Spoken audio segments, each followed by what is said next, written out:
Experience is the hardest kind of teacher. It gives you the test first and the lesson afterward.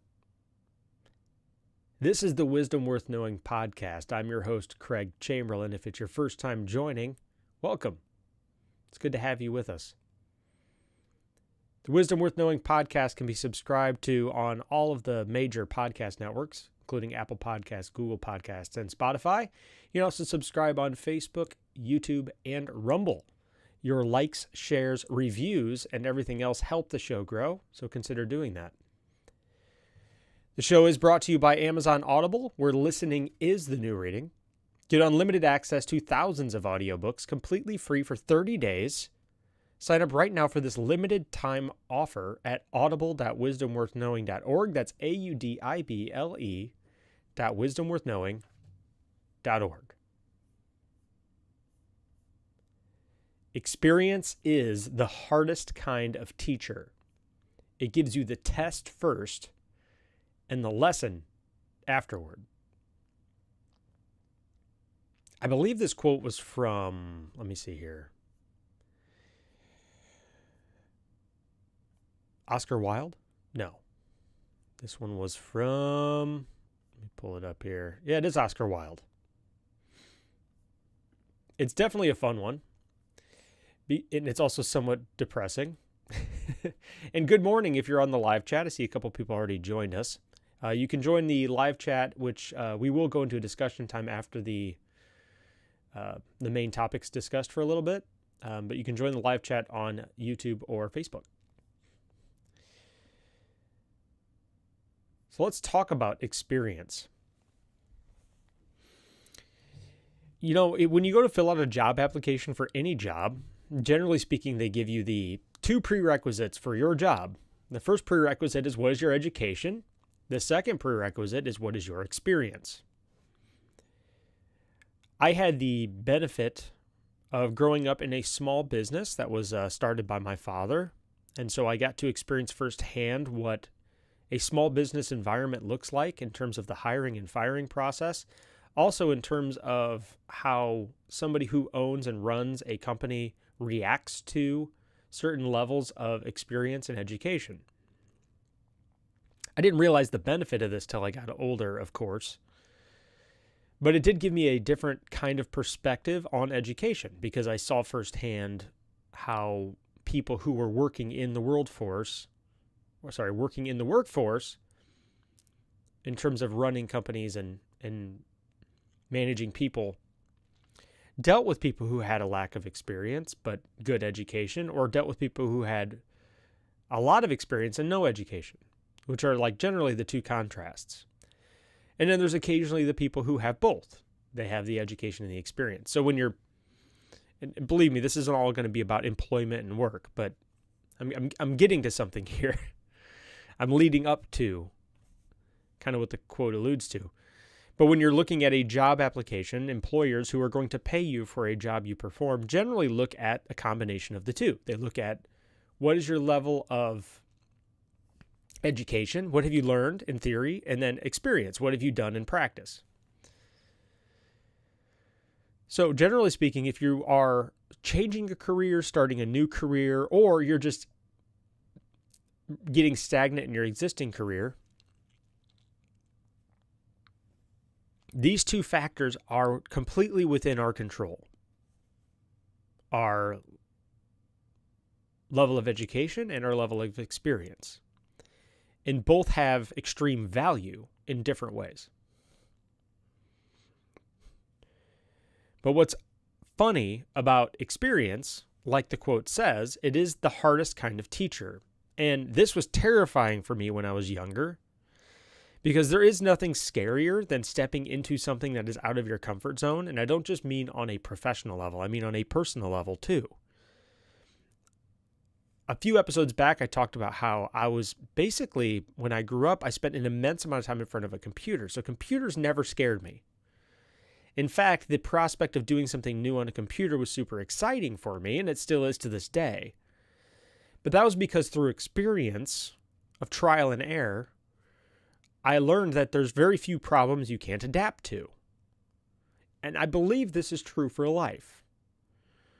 Because when I started looking at house projects, when I first became a homeowner and early in my adulthood, when I had to start taking responsibility for what happened in my own house, I had extreme anxiety when it came to actually approaching these problems. And I think it's amazing if we think about ourselves in this aspect, is we can see, for some reason, with certain things, we have extreme confidence and we don't seem to worry about them at all.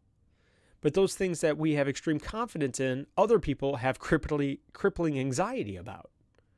I've met people, for example, who are amazing homeowners and can seem to tackle any home object without even thinking about it. And that really bothered me early on.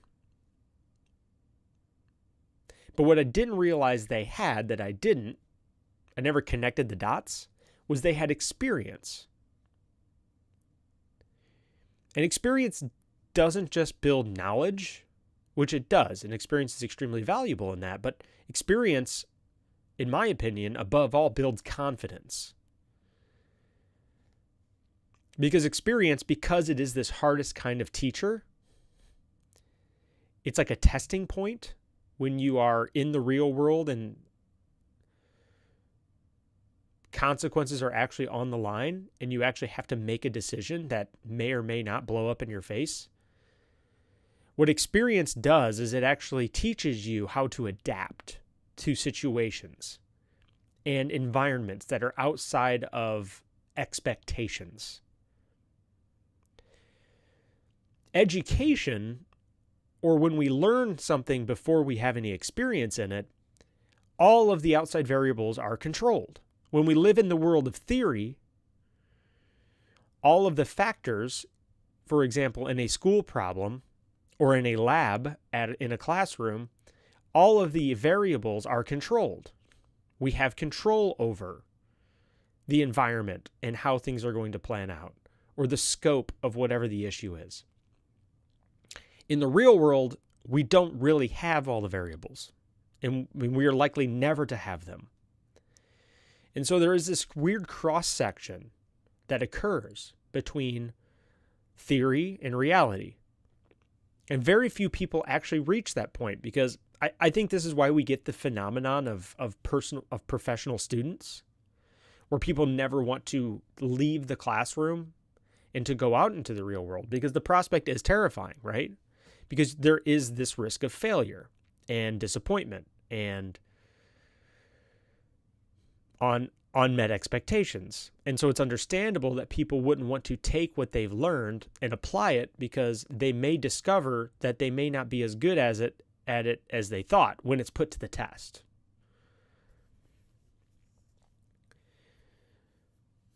So this weird cross-section that occurs is an interesting phenomenon, because if we don't understand that process, that as we transition from the theoretical into the real, if we don't understand that that is a necessary component to make us, first of all, useful,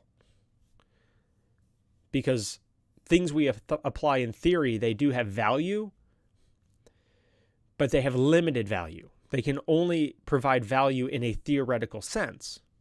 When we apply what we've learned and our skills that we've cultivated to a real world situation, it has real tangible value, because it actually determines whether or not that particular problem, which is a real world problem, gets solved.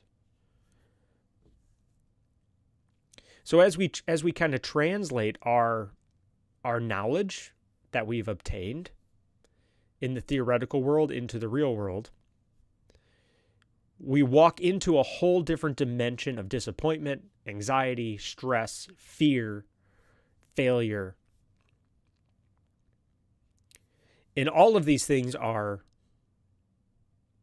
arguably essential for cultivating that next important part of why we got an education to begin with. And this is why I believe that the original process when I was growing up, it was pretty much well understood, and I don't think it's understood anymore, but the The basic principle of education was we will go away to a location in which the environment is conducive to our growth in a specific area for a stretch of time. So I will go to college for 2 to 4 years so that I can literally saturate myself and surround myself with the people who are the experts in this specific area in which I want to grow and develop. And then I will pick myself up out of that environment and throw myself into a real world environment of reality and conflict. And that's why it was generally accepted universally that the first 2 to 4 years outside of school and education were the hardest. They were the crushing point or the testing point of the education that we received. These were the most difficult because, first of all, nobody's going to pay you if you don't have any experience yet. So you have all of this time and money and energy invested in yourself. But then now you're being thrown into an environment in which you've never really applied what you've learned. And so those first 2 to 4 years were very abusive, generally speaking, hopefully self-abusive. And in those first 2 to 4 years, though, that's where you reconcile the theory with the reality. That's where that cross section interweaves. In our experience, in our theory, create a whole new level of experience. Because then we can take all of the skills and lessons we've obtained and apply them to the real world at that point. And then after you've about 2 to 4 years of experience, assuming you've done well and you've been diligent, then you've become a unique asset to whatever specific field or industry you studied and applied yourself. And so this was a generally accepted principle back when I was in school, at least in the circles I was in. I don't know how we lost sight of this, but even if you're not getting a college education, even if you're learning something new on the side, this discussion today isn't just for people who are going to college. That's just the most tangible, real-world example of contrasting theory and reality that I could come up with, because both will teach us. The real world will teach us if we're willing to learn, and school will teach us if we're willing to learn. And before we move into that, Wisdom Worth Knowing is brought to you by Amazon Audible. If you're like me and you love reading, but don't have the time, then Audible audiobooks may be the perfect solution for you. With Audible, listening is the new reading. You can pop in your earbuds and discover that next exciting adventure, or expand your knowledge from any PC, Mac, Android, Alexa, or Apple device. And check this out, because you listen to this show for a limited time, you can get instant access to thousands of audiobooks from Audible's Premium Plus catalog completely free. Just visit audible.wisdomworthknowing.org. That's audible.wisdomworthknowing.org right now and take advantage of a limited time free 30-day trial. You'll get the Audible Premium Plus catalog as well as an additional free title of your choosing. If you discover audiobooks aren't for you, no problem. You can cancel instantly online anytime during that 30 days. That's it. It's that simple. 2 years ago, audiobooks began to change my life, and they may change yours too. So pause this podcast right now and head over to Audible. That's audible.wisdomworthknowing.org and sign up. It'll help the show grow, and maybe it'll help you grow too, because I love audiobooks. If not just for education, also for entertainment. So this whole real world and theoretical cross-section is arguably the point of why we attempt to better ourselves on an educational level. And let's just remove college from the equation, because college, I don't believe, is an essential component to anybody. I went to college. I got a full degree. I do not think it is essential. I do think it has tremendous value if we leverage it properly. The two ways we could leverage it is to actually get a diploma, and obviously a diploma helps us get a job in the real world, but it's only the foundation of our experience. It's like a starting point.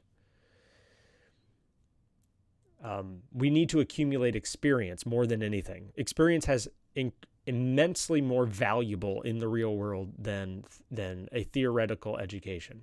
But even if we don't do the college thing, right? Even if we just acquire a new skill online, and by the way, there is no better time in history to learn something new. If you can think it at this point, you can learn it. There are lessons, there are college courses, they're college level courses on YouTube, on Facebook, on Udemy, I'm just thinking of a bunch of other websites that you can learn stuff online. There are countless websites now where you can literally pay $20 for an entire course on something and get a college level or higher education on it because people are passionate about it and they want to share that passion with them. And that's one of the great things about signing up for online courses for anything is you tend to also connect with the people who love it the most. There is no better time in history to learn something new. But learning it is not enough. Just learning something new is not enough. We need to have the courage to face the failure that comes with reality because experience is the hardest kind of teacher, but it's also the most valuable teacher because it gives us the test first. It puts us on the spot, but it gives us the most valuable lessons, and that is the adaptation that comes with applying what we've learned to the real world. And if we go back to my original example that was about just basic housework, it doesn't do me a lot of good to go on YouTube and learn how to take the lawnmower blade off of my lawnmower for 100 hours, but never actually attempt to do it. I theoretically know 100 hours worth of things that could be useful in taking apart one of those, but I've never actually physically done it. I've never gone into the real world and tried it. And obviously, when you get into the real world, things get messy. And this is generally what I hated because I was in a controlled environment a lot of the times in terms of computers. All of the variables were clearly defined. I felt safe there. I felt comfortable there. But then when you get into the actual trenches of reality, there are so many unknowns that can be crippling, especially if you're generally an overthinker and you have generally a lot of anxiety.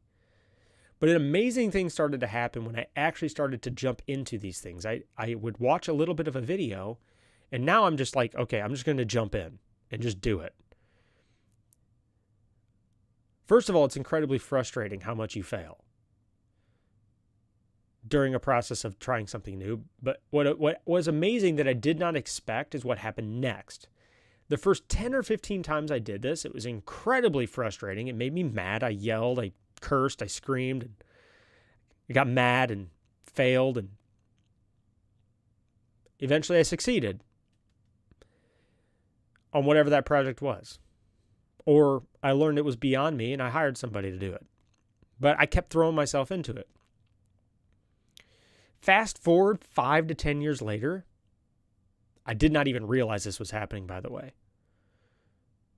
Now, I will literally watch a video at work or a couple of videos at work, on my break, maybe 5-10 minute clips of how to do something. And then I will immediately get home and just throw myself into it. So I went from crippling anxiety to the point of I'd procrastinate projects for months and months at a time to throwing myself into stuff within the same day. Now, am I amazing at these things? No, I'm still just as bad at a lot of them as I used to be because I've never done most of them before. But the skill I acquired was accepting the process for what it is. So when you get actually in the trenches in the real world, you learn to adapt to disappointments and failures and new problems. And you learn how to walk away from a problem and come back to a problem. You learn how to do your prep work better because you're like, okay, well, the last 5 or 10 times I did this, I needed these tools. And so you prepare for problems better. And this is something that you cannot learn in a theoretical environment.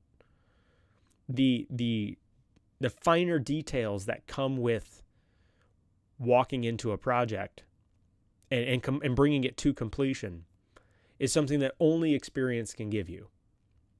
And it's through these terrible, hard lessons of failure and embarrassment and disappointment. But it is the hardest kind of teacher, but it can also be the best. And this is why I kind of said at the beginning that education has immense value, but I don't think it's required. As long as we have this same learning mindset, the real world is really where the test comes, and the real world is really where any kind of knowledge has value.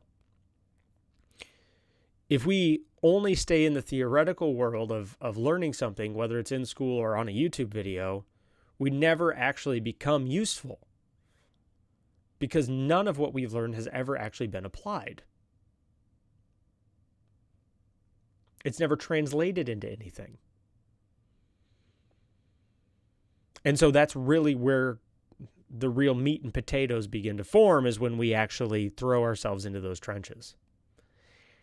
And I think people who have never went to school, these supposed prodigies who build these huge empires and businesses without education, they fully understood that the real world will also teach you lessons. And in the real world, people care more about results than they do your credentials.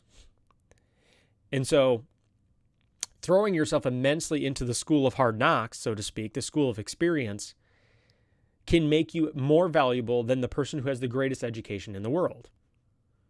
Because despite all of what you've learned, under no circumstances have you actually been forced into a position in which those principles had to be applied, tested, and have results in reality. And so I think people who are School of Hard Knocks people fully have grasped this concept, that results are more important than credentials. They just are on virtually every level. Credentials are not without value. Education is not without value. And many times education can give you better tools for dealing with real world problems rather than having to brute force your way through them because you don't have all of the potential tools that can be used. But at the end of the day, would you rather take a guy with good credentials or a guy who's worked with somebody for 4 years on this specific project? If you had a problem going on right now, would you call the guy who's studying the problem, or would you call the guy who dealt with it for 4 years? Who would be the first person you would go to? Preferably, you have somebody who did both, who had the education and the experience. And now you know why people value that above all. So we are going to move into the discussion time here shortly. You are listening to the Wisdom Worth Knowing podcast. Don't forget to like, share, and subscribe to this video. It does help the show grow. If you have not yet left a review on Apple Podcasts, Google Podcasts, and Spotify, please do. That will help the show grow. This show is brought to you by Audible, where listening is the new reading. Get unlimited access to thousands of audiobooks completely free for 30 days. Sign up right now at audible.wisdomworthknowing.org. That's audible.wisdomworthknowing.org. Wendy says good morning. Good morning, Wendy. Brad says good morning. Welcome back, Brad. Good to have you here again. Ellen says happy Friday. I know, Friday fun day. Ellen says, while a degree is great, when hiring, I find that experience is priceless. And I agree. And I think this is really what a lot of people who are in school have been failed to be taught. A lot of people remember, education sells a product, and their product is, if you come to our school and invest $30,000 to $100,000 in yourself, quote unquote, you will walk out and make an average of X amount of dollars per year. And so they literally kind of are misleading in that advertisement, because what they don't tell you is that just because you have 4 years of education, that guaranteed income or average salary depends on where you live. So be prepared to move. It doesn't tell you the cost of living in the area that you make that much money. And it also doesn't tell you that your positioning isn't guaranteed. Oh, also they fail to kind of throw in that little fact that your first 2 to 4 years expect to make a salary and get abused because you have no experience. Like, they leave out these basic real life aspects of the learning part.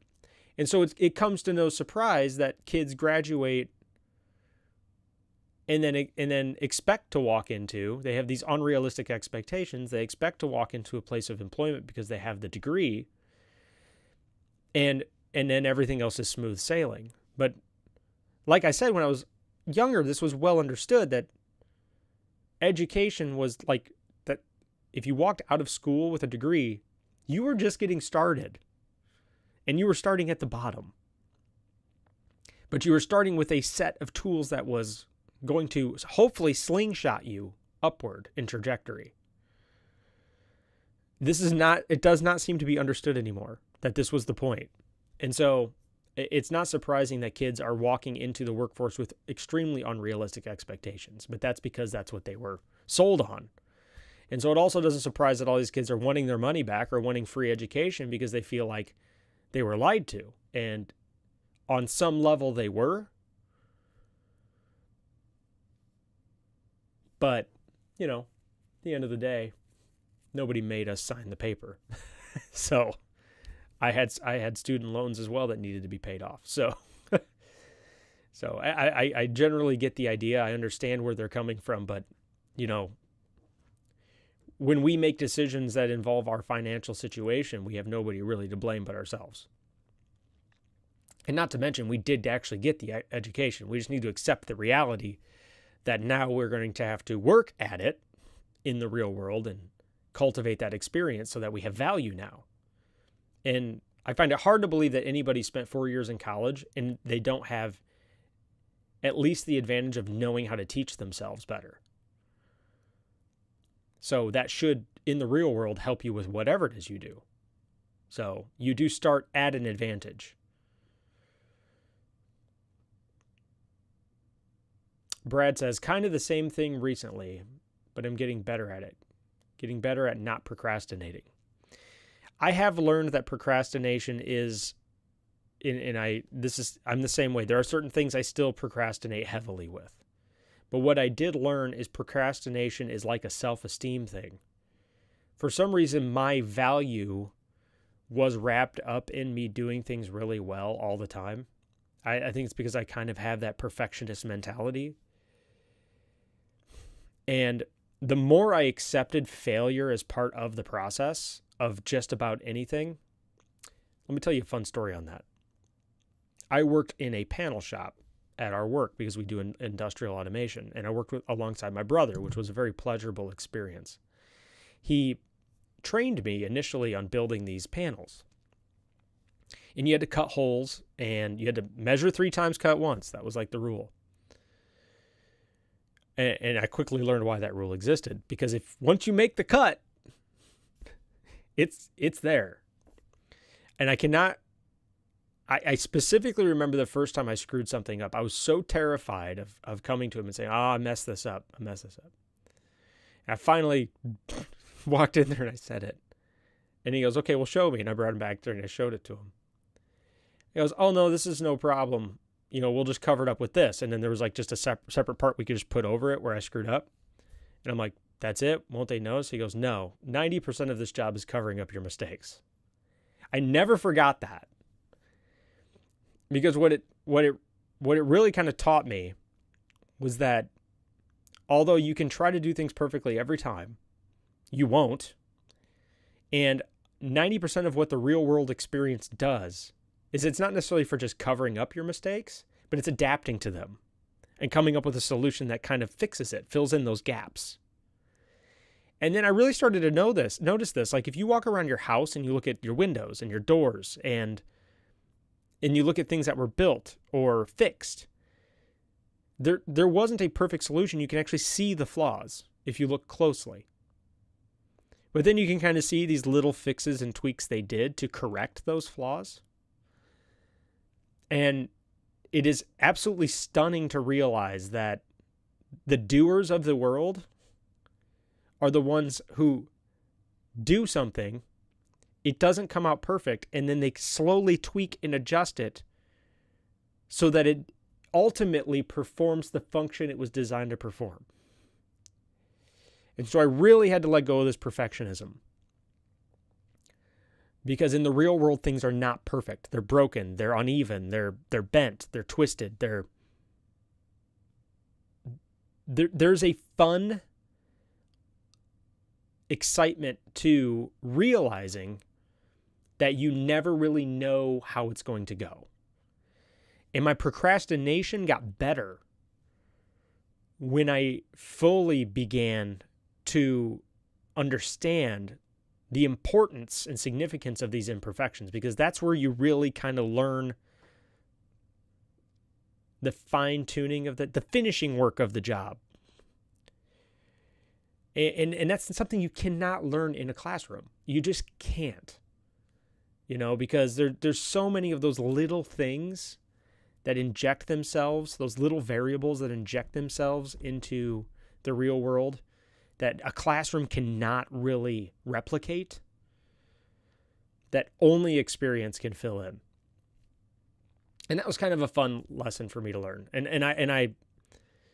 for me, like a guy who, like I said, sat basically in a lab, because I sat in front of a computer my whole childhood and into adulthood and worked with computers for a living.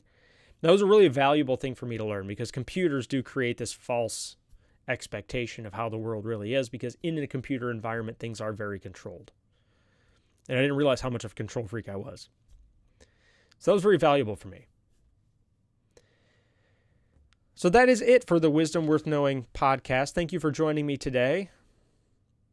Don't forget to like, share, and subscribe on your favorite network. It helps the show grow. We are on YouTube, Rumble, and Facebook. We are also on Apple Podcasts, Google Podcasts, and Spotify. This show is brought to you by Audible, where listening is the new reading. Get unlimited access to thousands of audiobooks completely free for 30 days. Sign up right now for a limited time for this offer at Audible. That's audible.wisdomworthknowing.org. You can visit wisdomworthknowing.org to connect to us on any network. You can also donate if you like the show. That helps the show grow. And until next time, experience is the hardest kind of teacher. It gives you the test first and the lesson afterward. So let's learn to embrace this part of the process today. Let's throw ourselves into something that we've never done before. Let's make ourselves a little uncomfortable. Also, let's work on being the best version of ourselves we can today, because that's all we can do. Have a wonderful day, and I will see you all tomorrow.